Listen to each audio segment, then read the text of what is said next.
Welcome to the Dawg and Gus show now on Feel It Radio. What's up, Dawg? Not much, Gus. You. Oh, not much. Just having a lovely day. And yourself? Same. Yeah. What do we got going on today? We're going to chat a little bit with Anne-Marie Brugger from CKCU. CKCU Radio. FM. Do we need to say that part? I don't know. I will ask Anne-Marie that. All Do we right. have to say that part, Anne-Marie? Thank you so much for joining us. I'm glad to be here. I'm here at the studio at CKCU FM in Ottawa, 93.1. See, even I screwed it up. CKCU 93.1 FM in Ottawa. There you go.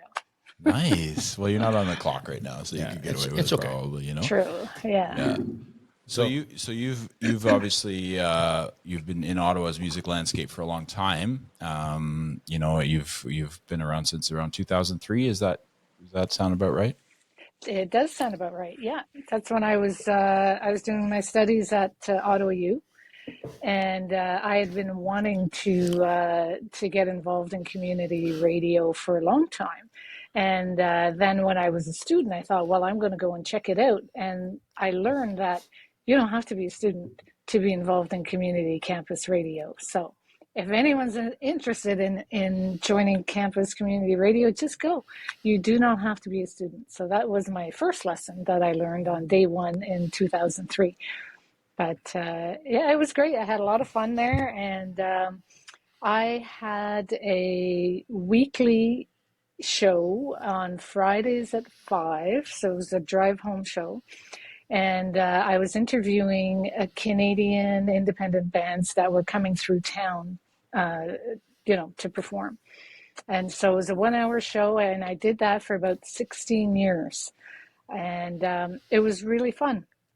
I always have been a supporter of emerging artists, so I was interviewing the up-and-coming artists. And I would watch the Junos every year and go, hey, that person was on my show, that person was on my show, that person was on my show. Some of them never talked to me again because I was just like community, but but hardly any. And I say that more in jest. But everyone appreciates, community radio exactly for that. We give people sometimes it's their first time being interviewed or being in a radio studio or being with a reporter. And so it helps to train the artist as well. So it's a cool experience. It's really great. That's super cool. Yeah. And did you have any experience before you started doing this? No, not really at all. My dad worked at CBC Radio all his life. He was chief of master control. And that was when it was at the Chateau Laurier downtown. It was on the 7th floor. So as a kid, I used to go up there and run around and play around in the studios. And if I had school projects, back then we were doing reel-to-reel. And when you edited your stuff, you had to splice and cut. And it was fun. I mean, I like that hands-on stuff, right? But so that was perhaps an inspiration in the back of my mind. I never really put the two together until I'm like, hey, Dad, I'm on the radio. How interesting. And then my dad came to see me one time in the studio at CHUO. And, when you're in campus radio, you do your own thing. You produce the show, you call, you figure out who you're interviewing, you do the phones, you do the board, you put the record on, the whole thing. And he's sitting there going, where's your producer? And I'm like, I'm it, Dad. That's it. So that was fun for him. He was like, oh my gosh, so yeah. Yeah. Well, that's a bigger production at CBC, but it's amazing that you could do all that at the same time, and you kind of have to learn on the fly, I suspect, and sort of kind of wing it a little bit, right? So when you hear live radio hosts screwing up a little bit, making little mistakes, you can understand why, because you have to have your hands on the whole thing. So yeah. Very cool. Well, I can't understand that because it never happens here. No. We never make mistakes. Nope. We're like we're a controlled environment, buddy. So we're not in the same boat as Anne-Marie is. That's for sure. We never say the wrong thing. Producers. Yeah. We're our own producers. He's in the black shirt. Yeah. Yeah. Oh, yeah. There you go. Whatever. No, we both do everything. But not like that. No, that's crazy. Especially on the fly. This is more like yeah, it's not even. Well, especially back in the day too, like when you're using albums as opposed to. Yeah. Do they still use albums now, or is it more? Is it more just the streaming and the nice turntables? Oh, look at the look at the turntables. Very nice. Yeah, absolutely. We love our vinyl for sure. So do and we. yeah.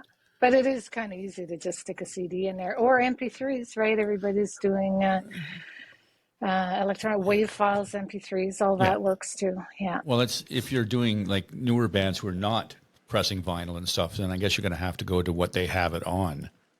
Yeah. So you really don't have a choice in that matter. It woand be nice to play it all on vinyl. It'd be awesome. But I mean, the cost is not effective for a lot of new bands. No, it's quite expensive for up and coming bands for sure. Mm-hmm. Yeah. Even though we ask them all the time. Yeah, that's our big thing. We still have, I'm sure you still collect your own vinyl. That's kind of our thing too. We just we enjoy. I think just having a physical copy is a more more intimate feeling would be the wording. So. I think. What do you think, Anne-Marie? Mm-hmm. Well, the albums are fun because they're big, and I still have my whole record collection from since forever. And you've got some gatefolds.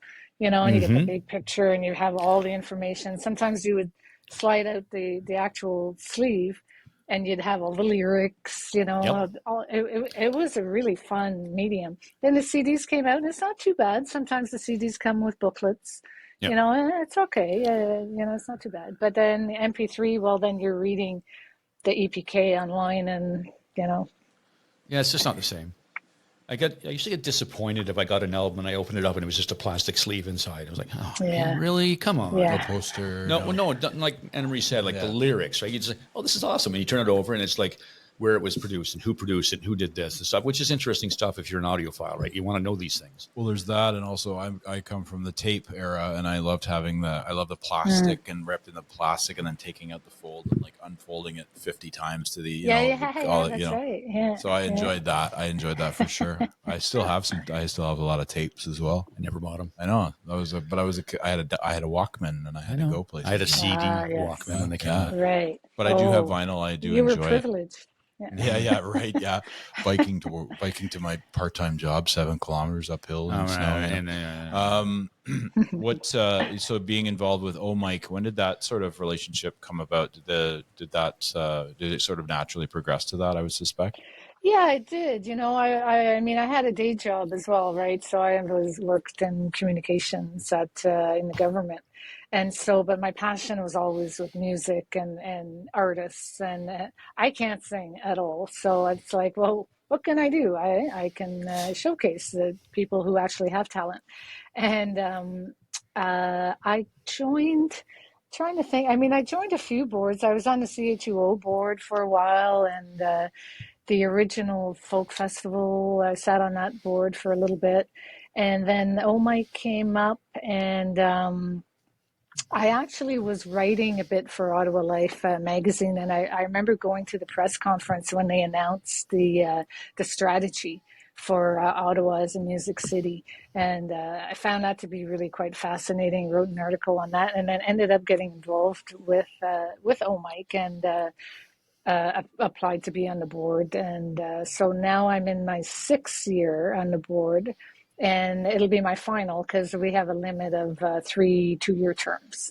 So that'll be it. After that, mind you, I think I could leave and come back. But what I really quite am enjoying is being part of the committee that is putting on the Capital Music Awards. So if when I step down from being on the board, I'll probably continue to work on that committee. Because that's pretty cool. And I think the first time I met you guys was at the awards last year at the Bronson Center. It was, yeah. Yeah. And it was a great event, right? I mean, really great. Yeah. Right. I think that was our best one yet for sure. I did the first one. That one took place at the Arts Court or Saw Video. And it was on March 12, 2020. So it was the last time anybody saw anyone. That was it. We all went home and stayed home for the next 2 years. And oddly enough, the next one then, and 2 years later, was at Queen Street Fair. And it was the first time we saw people again. So it was kind of cool. It was like we sort of bookended the pandemic. Yeah, exactly. Great. Yeah. Yeah, it was great. Well, we offered our services this year for the next one. So, or sorry, Oh, great. I voluntold Gus, and we'll see what happens with that. How are you going to get involved? I just said you're helping, and you said where, and I said I don't know. You're just helping. Oh, good. I don't know. I think we'll maybe sponsorship possibilities, and then there's also maybe if they want us to even do an award if they want, or whatever Melanie puts me to work, I'll do it. You know, she's pretty great, so I get along with her really well. Yeah, we had our first committee meeting yesterday, so we're just we're already starting. You know, let's start moving, because it takes a long time to organize these things. So I think we're on the ball this year. And I think we're doing it again at the Bronson Center. I mean, we didn't talk about that, but I'm pretty sure. Because that worked out well. I liked that back area, the green room where we had the reception. That was great. Yeah, I believe Melanie said it was going to be at the Bronson Center again. Well, and you sold it out too, which is amazing. Yeah. I mean, you're selling out the Bronson Center for this award show, and it's wonderful. It's wonderful. Super I'm sure fun. Being a part of that must be so fulfilling too, because you actually got to, you saw it at the beginning and you've seen it progress, and you've been a big part of that, right? So it's probably very fulfilling for you, I would suspect. It really is, because when we first planned the first one, it was like, okay, let's keep it simple. It's the first one. And, let's not have too many categories, and let's just see where this goes. And so it expanded quite quickly, really, when you think of it, because we had the 1 year was just virtual. And I have to say, though, you had a blue beard last year at the Bronson Center. Yep. It's quite impressive. Yeah. Thank you. Thank you. That was what month was that? Was it in June? Yeah, June 1st. Yeah, because I think that's Autism Awareness Month. So, and their color is blue. So I tend to gravitate to special things that are special to me, and that's one. And the ALS is also another one. So it'll go purple at some point as well. Excellent. I like that.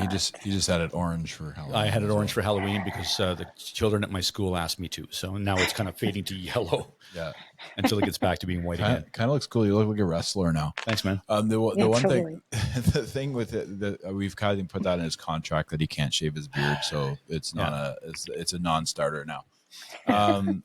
So are you still doing work with the Ottawa Life magazine? I do occasionally. Yeah, I ended up writing an article about the awards last year, and I just kind of do now and then whenever I feel that there's something that I want to get out there. It's like, I'll write this, and they're pretty open to whatever, so it's all good for that. Another thing I'm involved in that I've been working on for a few years is a showcase called, I guess I just lost my light. It's a showcase called FemVox, and it is for women or women identifying musicians who we have it at the GCTC, and we have it. It's kind of like a song circle thing, but it can be anything. You can be on your keyboards or whatever instrument you like to use, and we pair up two of the artists, like cold call, and ask them to co-write a song for the event. Oh, cool. And so that part is cool. So it kind of forces them, to have to, co-write with someone they don't know, but they kind of like it because it moves into something else. It kind of, it makes them get to know each other. And the first year, Tara Holloway worked with Lynn Hansen, and ended up co-writing a song on one of Lynn Hansen's albums and singing on it. So it leads to interesting things, Yeah. Yeah, it really does. So it's really cool. So this year, I haven't announced it yet, but I do have my 4 artists. So I work on that with Tara Holloway, actually, is my partner in that project, and Hugh Nelson, a manager of the GCTC. So we're holding it in the beautiful theater at the GCTC on Sunday, December 17th. Mark your calendars. We'll be announcing the lineup very soon. Very cool. So how do people, do they apply to get into this, or you just go, hey, we'd like to have so-and-so and so-and-so? It's kind of that. Between Tara and I, we have a pretty good knowledge of musicians around. And we've just been doing it that way. Mind you, I do get a lot of emails from artists saying, hey, I'd like to be considered. It's like, all right, we'll consider you. And we have a sort of a running list for sure. Yeah. Okay. Yeah. Very cool. So I guess my light got too hot or something. Oh, well, it's too bad. Well, you mentioned that you might show us around the studio itself. Yeah, so let's maybe do that now. Yeah, that might be a good time. Yeah. I think that would be perfect. CKCU, we're very excited to see this. Yes. So when is, I wanted to mention, when does Dawg and Gus get their show on CKCU? Since, well, you have to come and volunteer a few hours. And you have to come and get to know us. You have to sign up. You have to do a bit of training. All that kind of stuff. Yeah. So we're going to do this that. Is, so we are going to do that. Okay. Yeah. This is the closed circuit studio. I don't know how well you can see that. And see, we have the turntables, the computers, the board, the Very microphones. Cool. Nice. So this is where people will come and use this studio to practice and learn, because it's a lot like the real studio. And you can also record some stuff, if you're pre-recording anything. This is just our entrance, I guess. We have gold albums, of course. This is... Oh, yeah. Oh, Jane Siberry, yeah. Can you see that? Oh, yeah, Jane yeah. Siberry. Nice. Yeah. I love and that. This is the Cowboy Junkies. Ooh, love them too. Yeah. So in here is Studio B. And this is where people will come in and perform or record. And it's really like soundproof. This is like wood. It's actually kind of 3D. I don't know if you can see that. It's quite cool. Yeah, it looks like walnut or something. Yeah. And so this is your producer will be back here. And he'll be recording what you're doing, recording your ad or recording your show. It's nice. I really like this here. And I don't know if you can tell just by our recording, but did I lose you guys? No, we're here. Oh, okay. I don't know if you can tell the sound difference in there, but when you're in there, it's very soundproof. So it's pretty cool. It's very muted. Actually, I did notice a bit of a change, actually. Okay. Very interesting. This is our old album library, of course. Well, that's Dog's Heaven right there.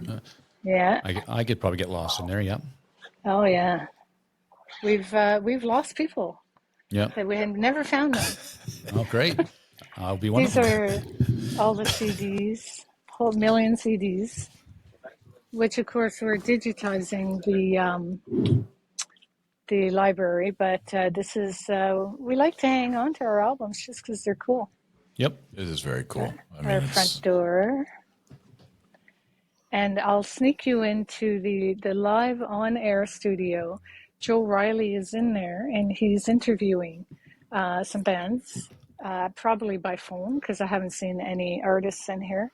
And very cool. This here is the special room with, this has all like the big machines that you don't want to touch because we'll go off air.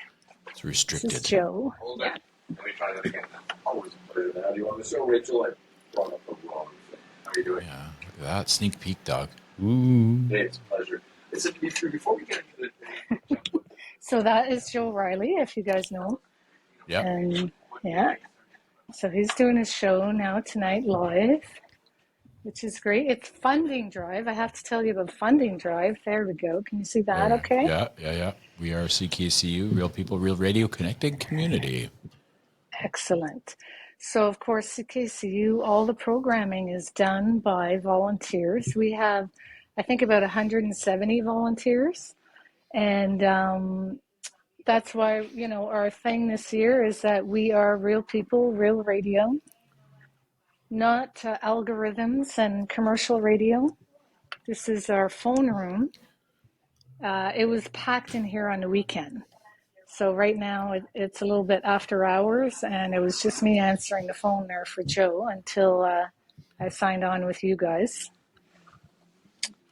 So that's what that looks like. The other studio here, this is the production studio, as you can see.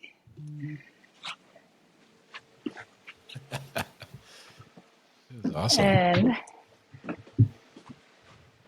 so if this the studio we were just in with the nice walnut, see there, I don't know if you can see it. Yep.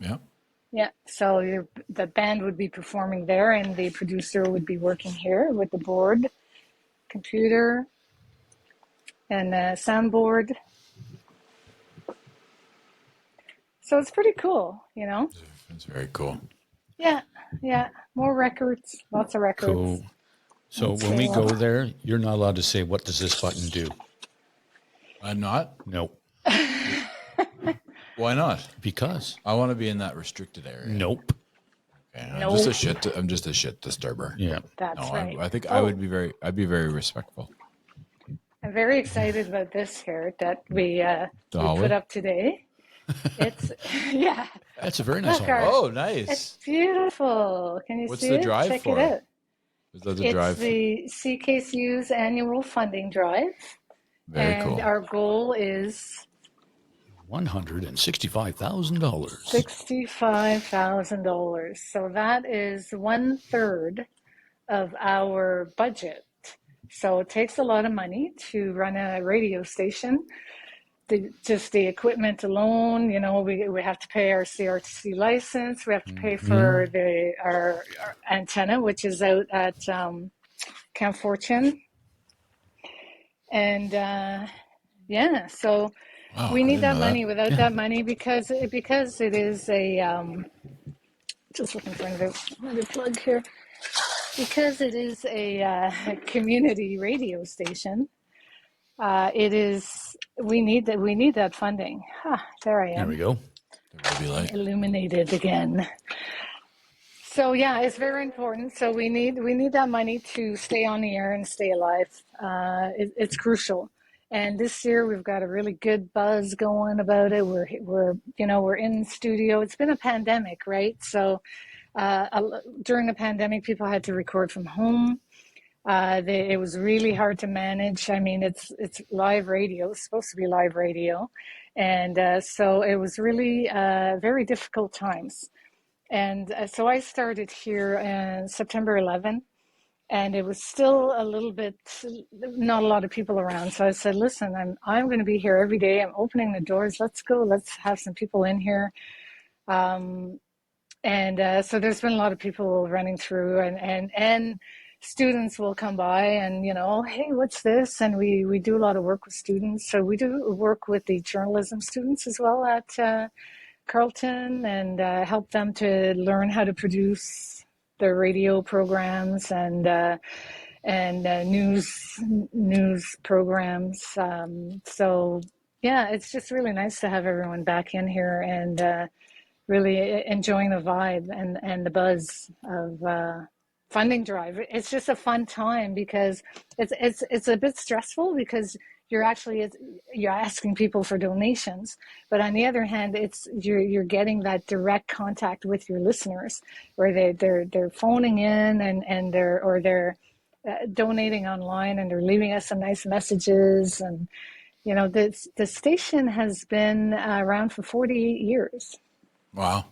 It's the longest running in the country. Since 1975. Yeah. I did the math. Yeah, that's pretty good. Did you? No.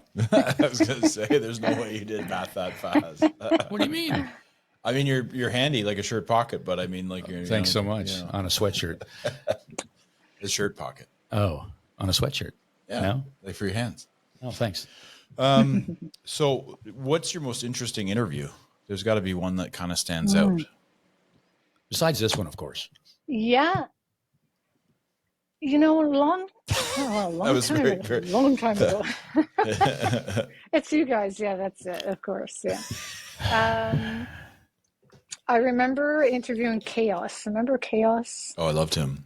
Yeah. Crab Bucket. Yes, exactly. I loved Chaos. That was a really good interview. I remember him being really bright and smart and talkative. So, he had lots of super interesting things to say, and it made my job a lot easier, right? It was like, all right, great, this guy's on a roll. So he was really good. That was one of the first ones that I really enjoyed.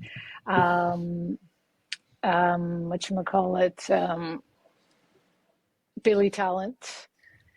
The guy, Ben from Billy Talent, and that was when their first album came out. So that was a while back. He was quite interesting as well.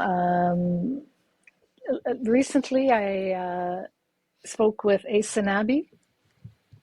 So Ace Sanabi is really up and coming Indigenous art musician, really, really great on the guitar. And he was playing on Friday night with Dan Mangan at the Bronson Center. So I went to see him, and quite a few people, it was their first time seeing him. And it's impressive. He's really a whiz on that guitar, really nice. And the storytelling is fascinating because he is telling sort of the story of his family and stuff like that. But a really great guy. I actually really enjoyed chatting with him. Had a nice interview with him. He had lots to talk about, and it was cool. Amanda Riom, I've interviewed several times. She's lovely. Really like Amanda a lot. Really, really nice to see her really succeeding and coming into her own now. She's part owner of the Ishkade record label. Mm-hmm. And you can really see her thriving, and she's doing really well, and always nice to see her and talk to her. Lynn Hansen's another one too, who I interviewed several times over the years. And when I had to take a hiatus from Hop the Fence was the name of my show at CHUO. And I finally got this busy job promotion, I guess, and it was just like too much. I can't do it an hour a week. It's just like I wasn't delivering the quality show that I would expect from myself. So I said, okay, I'm going on hiatus. And so for my last show, I invited Lynn to the studio. We had a nice chat, and it was memorable. And then after the hiatus, well, I just ended up coming here. So I host Canadian Spaces on Saturday mornings, once a month. So we have a collective of hosts, which is it's a nice way to do it. So I think we're 6 or 8 of us, and so there's always a different host, and I think it creates a little more variety for the audience. Canadian Space has been on the air for 48 years, so very cool. It's got a big following. I'm not doing the math. Jackass. It's the same amount of time. Oh, 1975. Like you had it before. Oh, okay. You're a smart guy. Don't worry. We're not gonna knock you for that. Good for me. It's funny you mentioned Amanda Riom because like I've known her for a long time, like since high school. But yeah, she's just one of my favorite people on earth. So, and cool, like some cool names there. And so, were you kind of walking through memory lane with Lynn? Is that sort of what you were doing on that last show? Yeah, a little bit. Yeah. And she probably had a new album to promote because she always has a new album. She's quite prolific, and we definitely had a little trip. It was nice. It was really great. Yeah, that's awesome. Yeah, so I like her a lot. Yeah, she's great. She's a great talent. Same with Amanda. Amanda's amazing. Her last album is like fabulous. I love it so much. Oh yeah. Now, do you get out as much as you want? Like, I know I try to get out to a lot of shows these days. And I know I saw you last week at Spaceman Music to hang out with James LeClaire and Sean, right? Sean. Yeah. Sean, and Tom's a friend of mine as well. Tom. Yeah. There we go. Slow Tom. Yeah. Tom Stewart. Yeah, that was great. That's fun. I love doing the live broadcasts, and I think we're going to do another one for the end of the funding drive. So that was the funding drive kickoff. And we're running a funding drive to November 12th. And I would encourage your listeners to, pop on over to ckcufm.com and donate if you're a fan of eclectic music, stuff you're not going to hear on commercial radio, or some deep tracks. You might hear the hits, but when you listen to CKCU, you're going to hear like the deeper tracks and more of an analysis.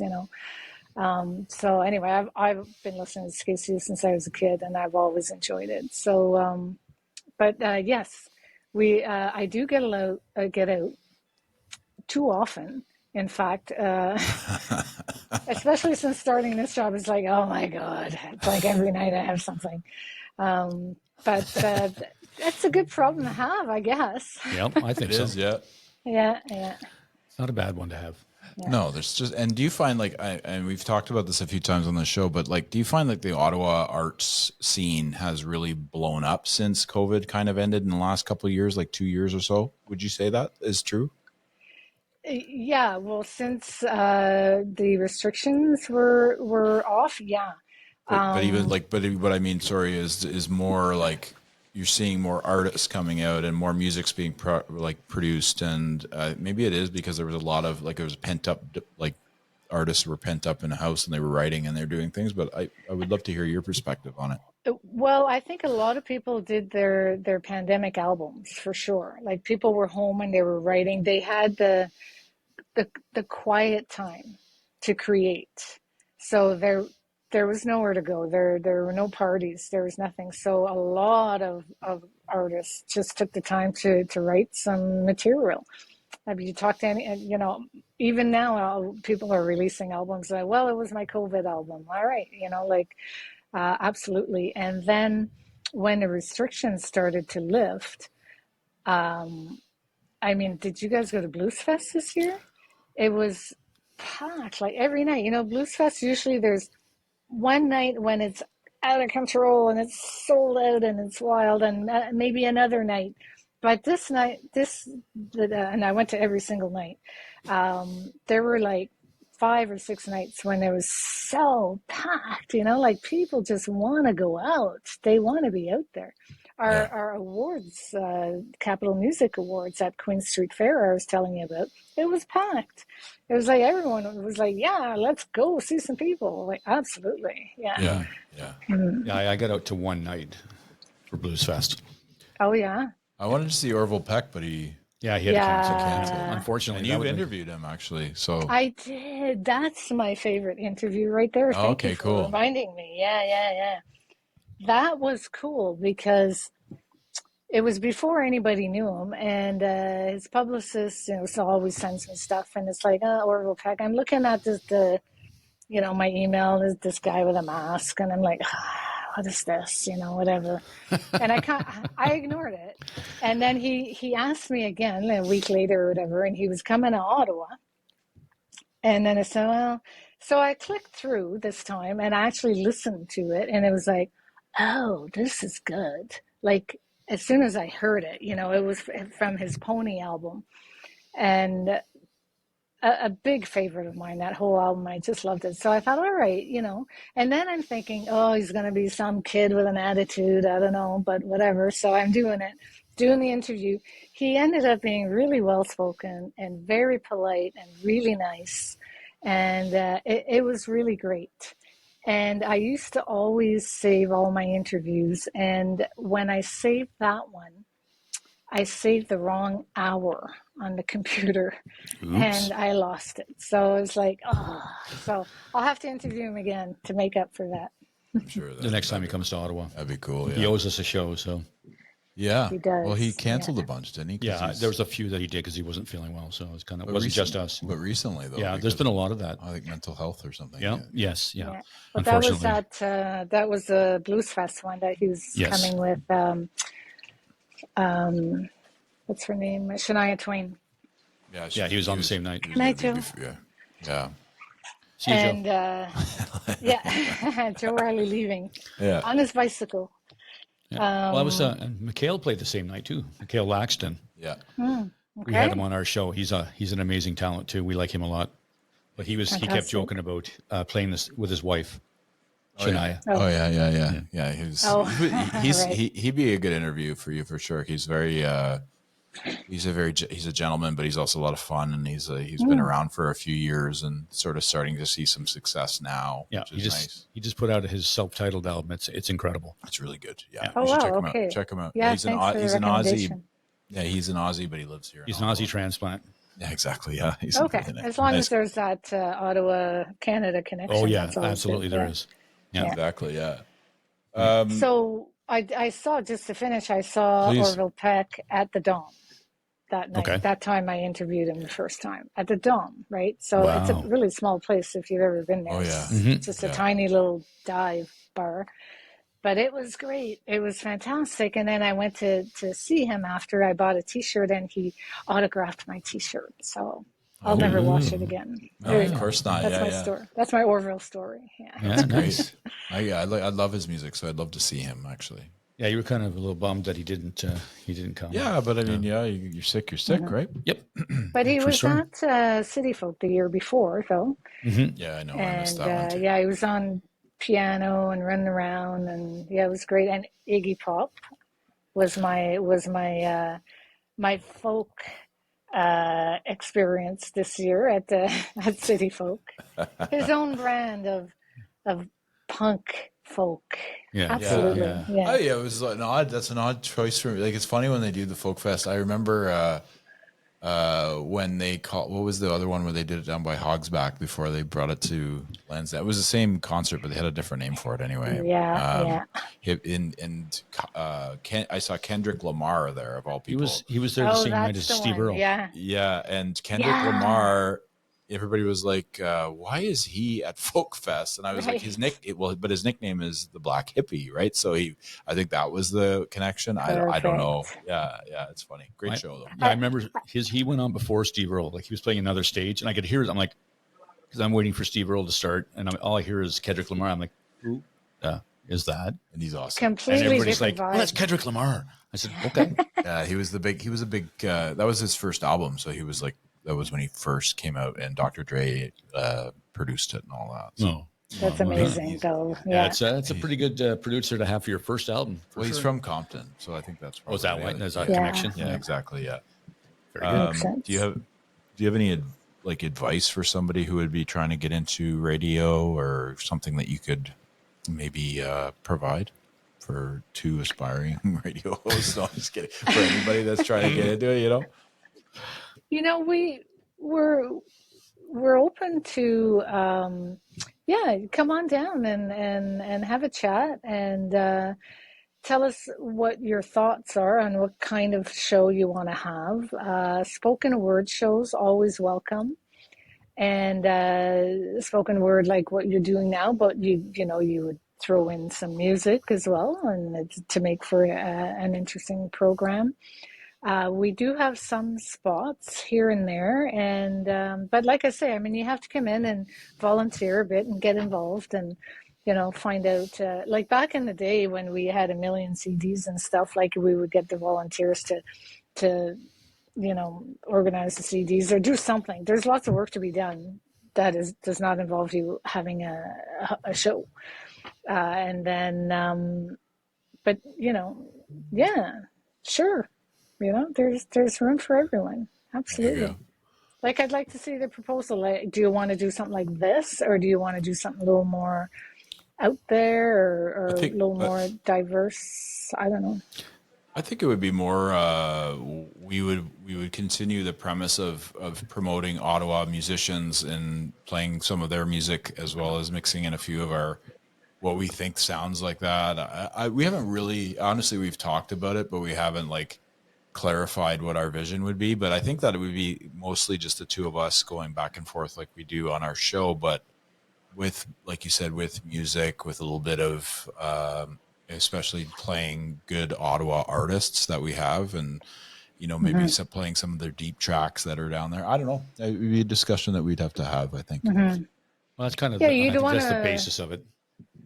That sounds good. I mean, you'd want to have some segments in there to keep people tuned in and listening, as opposed to having just an hour of us here talking. I'm not, you know, I don't know how long people really want to sit and listen to me talk for an hour. But well, they're going to listen to this whole show, so just so you know.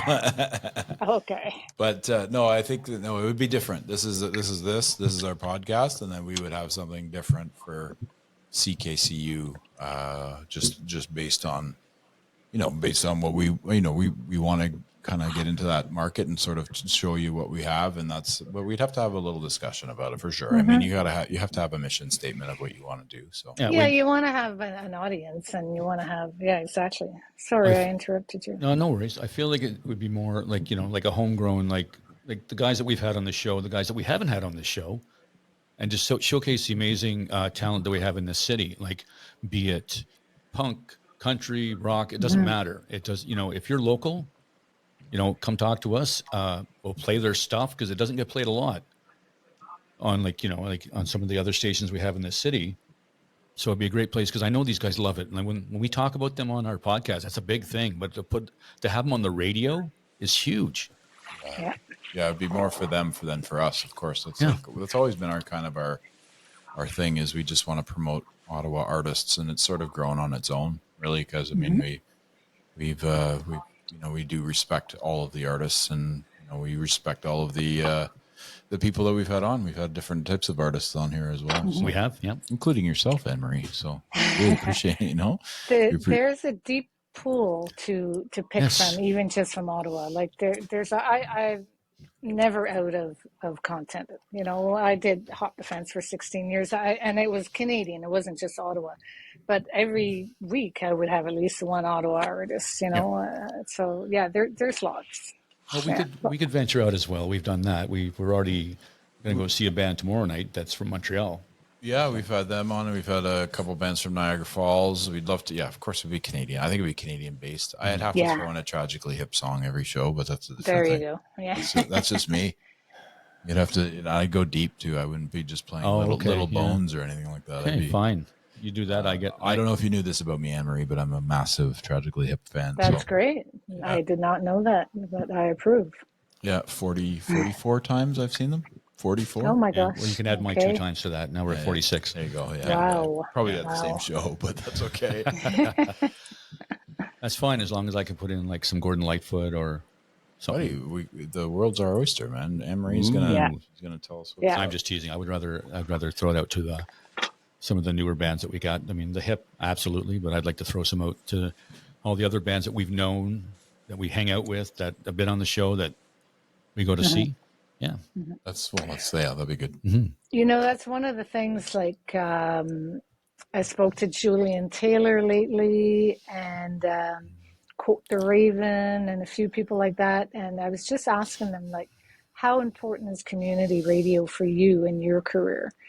And invariably, it's like so important, because that is your first door that opens up for you as an artist, as an independent artist. Is like your community campus radio station will play your records, they'll have you on the air, you know, and this is always usually the first foray into the media for all these artists. So yeah, it's and I was talking to them about it because it's our funding drive.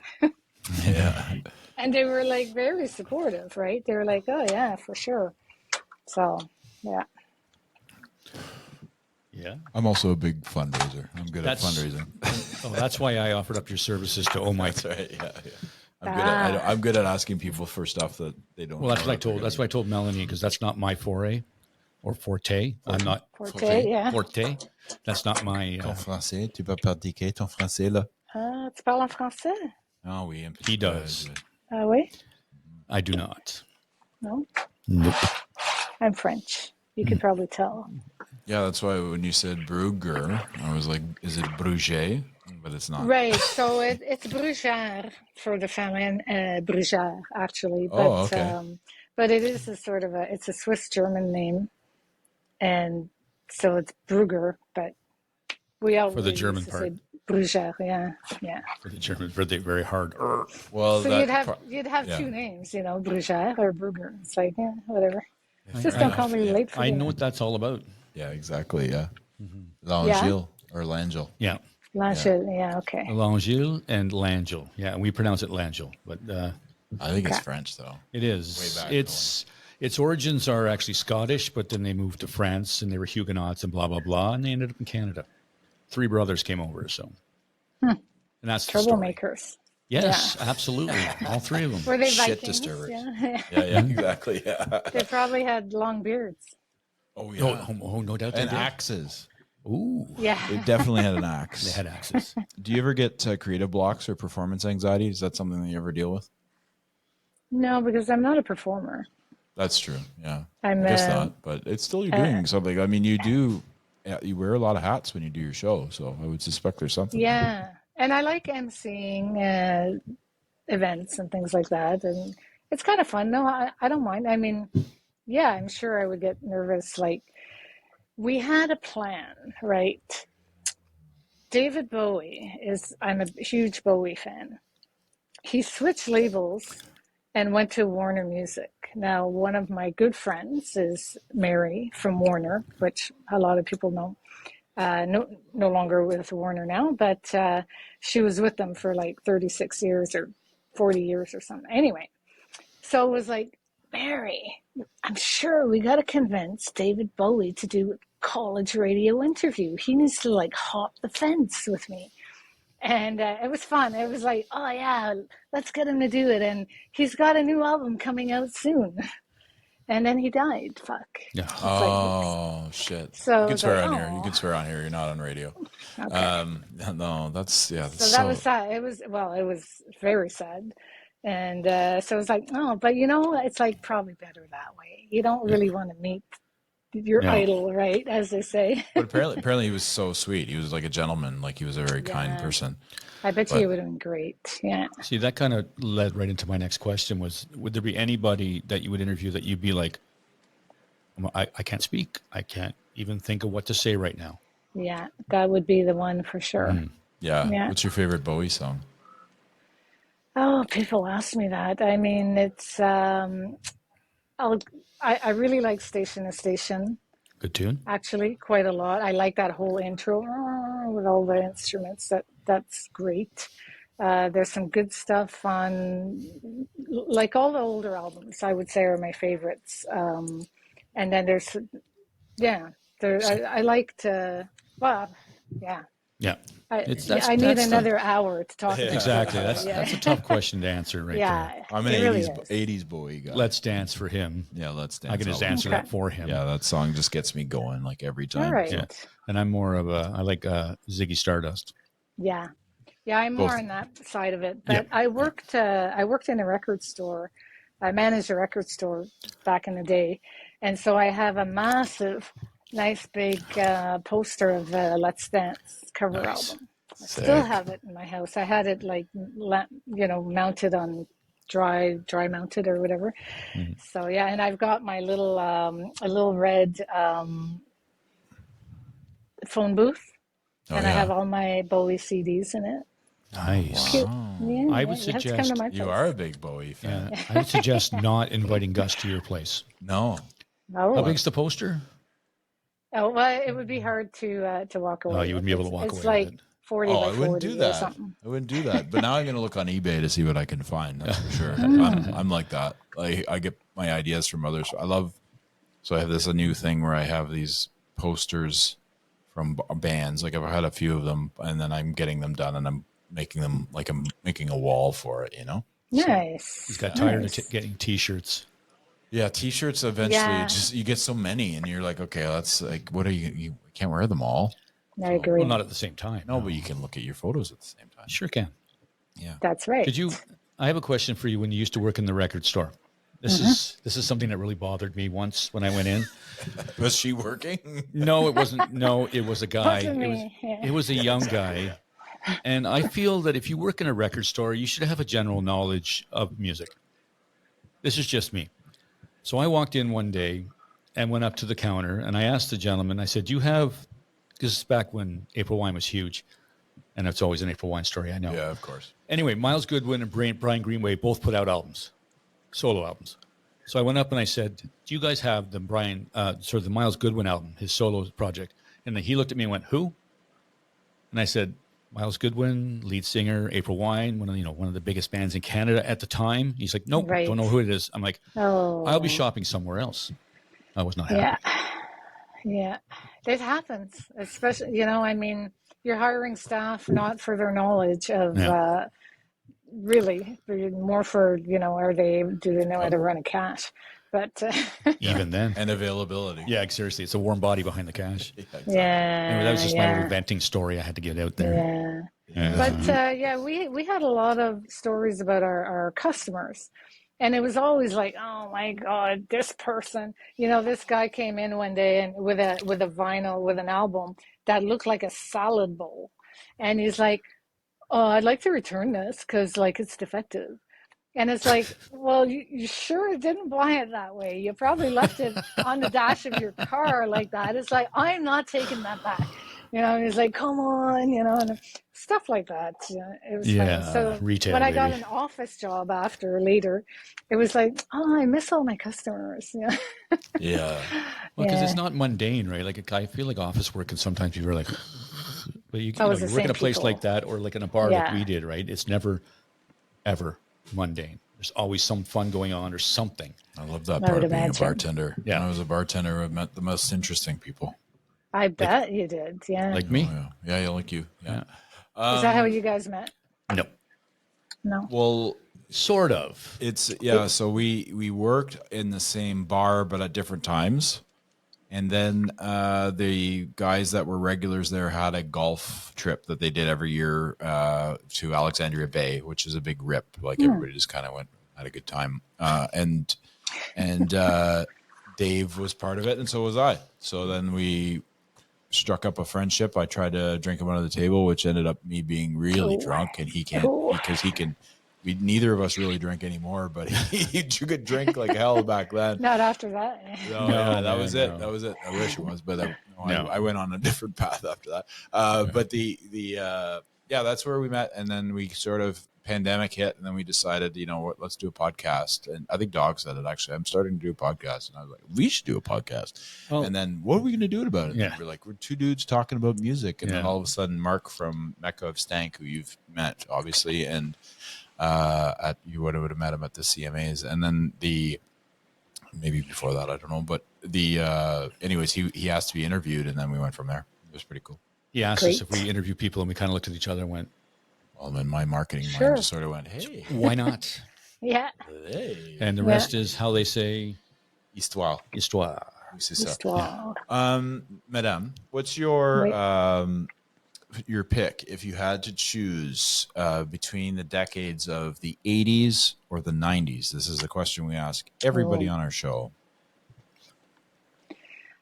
I hated the 80s during the 80s. I thought it sucked. Like I was like into the Sex Pistols and stuff like that. And the 80s came on and it was like, la, la, la, la, la. And I thought, oh my God, I hate this. But when I hear 80s music now, I love it. It's like, oh my God, it's great. And turns out a lot of my album collection is from the 80s because that's when I was working in the record store. But I love the 90s because I do love Pearl Jam and all those bands, which they're eluding my brain right now. But Nirvana and Soundgarden. And the Mother Love Bone.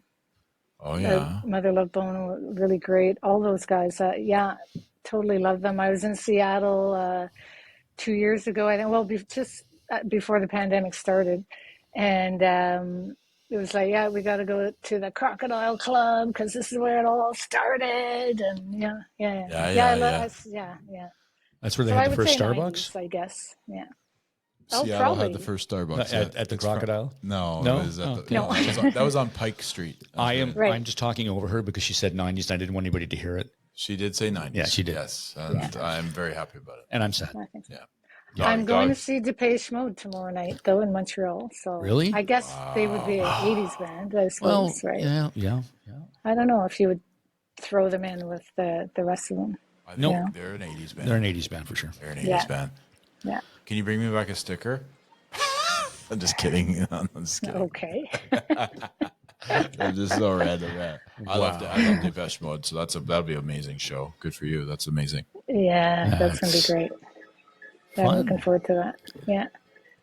Yeah, like I was into like Public Image and New Order, Bauhaus, all that stuff. Oh, Bauhaus and I is think awesome. that's why when the other 80s stuff came up, it was like, oh, what the hell is this? Well, it's because the other stuff you're listening to is a lot darker and it's not like poppy, girls just want to have fun.